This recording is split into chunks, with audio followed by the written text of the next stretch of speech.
Yeah. What are some of the things we can do to protect our knees?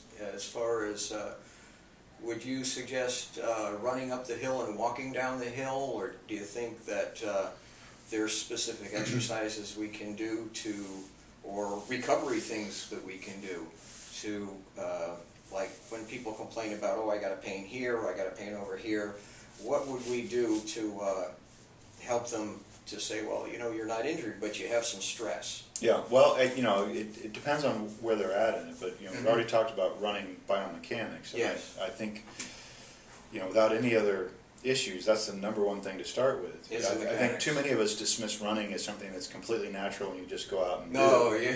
Yeah. And there are some definite, there's definite technique to it. And, you know, if you haven't had anybody examine how you run, or you don't understand good running form, then you need to get that done. Yeah, get a running coach.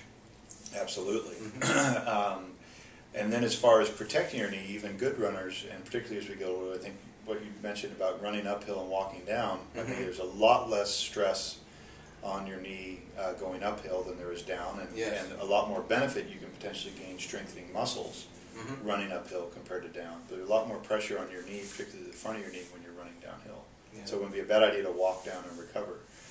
Functional exercises for the leg, not isolating the muscles too well, but things like single leg squats, for example, or incorporate a lot of the different muscles that you would use. Yes. So you think about it, running is really a single leg activity. You're on one leg or the other. Yes. So double leg squats aren't going to do a whole lot, or you know, isolated exercises like hamstring curls or leg extensions aren't going to do a whole lot. You know, it's probably more functional. You like the closed chain exercises better.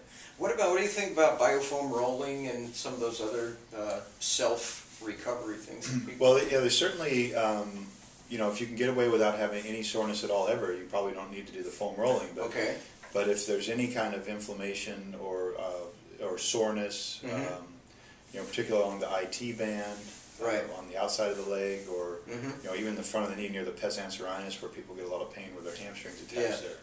Either the foam rollers or the beaded rollers are good things, absolutely. Yeah.